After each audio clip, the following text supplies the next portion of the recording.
Hello दोस्तों, आपका इस प्लेटफॉर्म जिसका नाम है ऑल टेट एंड टेट, इस पर मैं विवेक कुमार आप सभी का हार्दिक स्वागत करता हूं। जी हाँ दोस्तों, देखिए बिहार सरकार का जो है स्टेट को लेकर जिस तरह रुख छात्रों के प्रति जो पलट रहा है, उलटफेर हो रहा है, उसके प्रति लेकर चलिए हम आज के सबसे सटीक न्यूज़ लेकर आपके साथ रुख कर रहे हैं।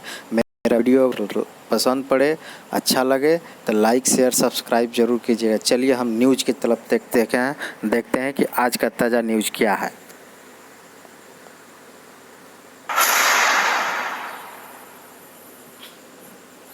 नमस्कार, आप देख रहे हैं बहस बिहार की और आपके साथ मैं हूं विवेक। आज का जो मुद्दा है वो बिल्कुल क्रिस्टल क्लियर है कि भाई अब स्टेट के जब रिजल्ट सामने आ गए, नियुक्तियों की जब बारी आ गई, तो आखिर फोन कॉल्स किसके आ रहे हैं। तो कुछ ग्राफिक्स के जरिए हम आपको समझाने की कोशिश करते हैं कि क्या सवाल खड़े हो रहे हैं, ये मामला क्या है, और इसके बाद ये कि कैसे परीक्षा हुई है, इस बारे में भी हम आपको जानकारी देंगे। इसके साथ हमारे साथ मेहमान होंगे, कांग्रेस से कुंतल कृष्णा जी होंगे, जेडीयू से निखिल मंडल जी हैं, और टीटी प्रवक्ता अश्विनी पांडे भी हमारे साथ मौजूद हैं, जो कि संघ से जुड़े हुए हैं। तीनों का बहुत बहुत स्वागत करते हैं सबसे पहले वो ग्राफिक्स के जरिए हम दिखाने की कोशिश करते हैं कि आखिर ये मामला कैसे कैसे आगे बढ़ा है। तो सबसे पहले चलिए हम अभी सीधे जुड़ते हैं अपने मेहमानों से और उनसे ही बात करते हैं। अश्विनी जी, आप हमें सुन पा रहे हैं? अश्विनी पांडे जी, आप हमें सुन पा रहे हैं? जी अश्विनी पांडे जी, सीधा सवाल है, एक सवाल बिल्कुल जायज है, ठीक है। अभी ये कहा जा रहा है कि सारी कुछ चीजें अच्छी हो गई, फिर आप लोगों ने कहा कि यहाँ तो झुंझुना पकड़ा दिया गया, फिर ये कहा जा रहा है कि अब फोन कॉल्स भी आने शुरू हो गए हैं। तो ये क्या कुछ पीछे रैकेट चल रहा है? क्योंकि आज से पहले ये कैसे कैसे परीक्षाएं कैसे कैसे ली गई? आपको पता है, पिछले डिबेट में भी मैंने इस मुद्दे को उठाया था कि कैंडिडेट्स के पास कॉल आ रहे हैं, परीक्षा से पहले भी आते थे, सारा कॉन्फिडेंशियल डेटा लीक हो चुका था, लोगों का पर्सनल आधार कार्ड, मोबाइल नंबर, उनका माँ बाप का नाम, कितना नंबर आ रहा है, ये सारी चीजें पहले ही आउट हो चुकी थी। और उसके बाद जब से ये रिजल्ट आया है 21 जून के बाद से, जब से ये मेरिट लिस्ट का विवाद शुरू हुआ है, उसके बाद से जब से न्यूज 18 ने इस मुद्दे को उठाया, हम सब ने मिलकर इस मुद्दे को जब उठाया, तो शिक्षा मंत्री जी और शिक्षा विभाग बैकफुट पे आकर के और उन लोगों ने कहा कि सारे लोग, जो हम लोगों ने अंदेशा जाहिर किया था कि ऐसा ना हो कि लाइफ टाइम का झुंझुना पकड़ा दिया जाए जिससे कैंडिडेट्स को लॉस हो, तो यही हुआ, लाइफ टाइम वैलिडिटी का झुंझुना पकड़ा दिया गया। जब 60 से कम लोग क्वालिफाई हुए तो सबकी नौकरी पक्की होनी। चलिए ठीक है, ऐसे हम बात करते रहेंगे। संजय से भी हम जरा जुड़ेंगे, हमारे सहयोगी भी जुड़े हुए हैं जिन्होंने पूरी रिपोर्टिंग की है, खंगाला इस सब्जेक्ट को, जरा उनसे भी जानते हैं।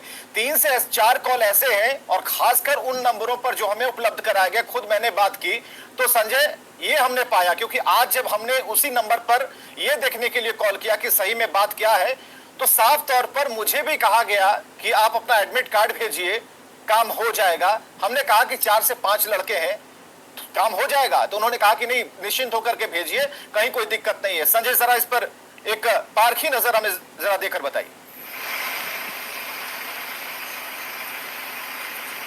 देखिए, बिल्कुल विवेक, और ये कोई मामला आज का नहीं है, ये पहला मसला नहीं है। जब टीईटी एसटी का एग्जाम हुआ और उसके बाद वो मेरिट लिस्ट में नाम इंक्लूड करने के लिए पैसे की बात करेंगे, पैसे दीजिए और फिर आपको मेरिट लिस्ट में शामिल कर लिया जाएगा। इसके पहले भी हम लोगों ने लगातार कई खबरें दिखाई हैं, चाहे वो मैट्रिक का एग्जाम हो, इंटर का एग्जाम हो, उस समय भी इस तरह के गैंग जो हैं वो काफ़ी एक्टिव रहते हैं, और जो कैंडिडेट्स होते हैं उनको बजाता वो फ़ोन करते हैं, उनसे पैसे की डिमांड करते हैं और कहते हैं कि आप पैसे दीजिए तो आपको इतने नंबर दे दिए जाएंगे। और सबसे बड़ी बात और सबसे महत्वपूर्ण बात यह है कि जो कॉन्फिडेंशियल डेटा होता है वो इनके पास होता है, ये जो गैंग के लोग होते हैं उनके पास डेटा होता है।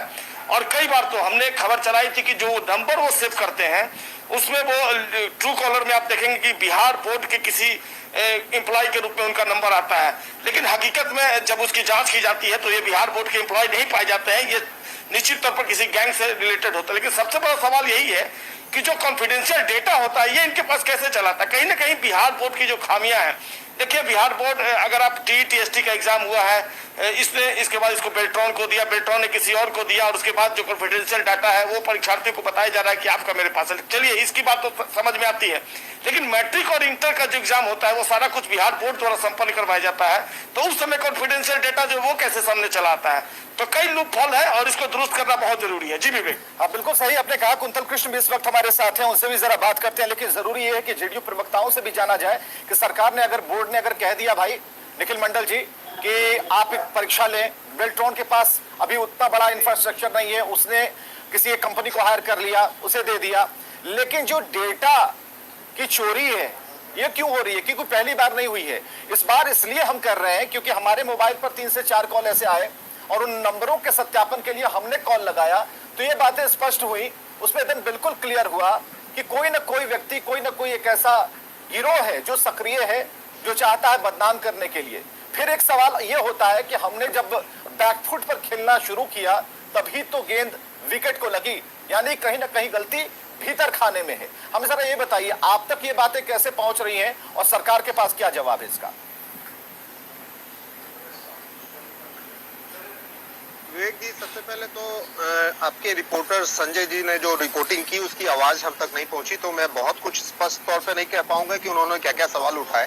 लेकिन जो सवाल विवेक जी आप उठा रहे हैं, तो निश्चित रूप से जिस तरह से आपने भी अपने लाइन में यूज किया क्रिस्टल क्लियर, निश्चित रूप से क्रिस्टल क्लियर तरीके से बिहार राज्य सरकार ने शिक्षा विभाग ने आदरणीय शिक्षा मंत्री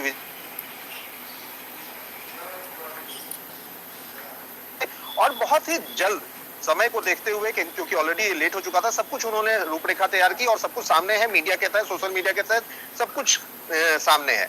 जहां तक ये नई बात आ रही है जो आपके माध्यम से आ रही है, तो निश्चित रूप से हमने भी देखा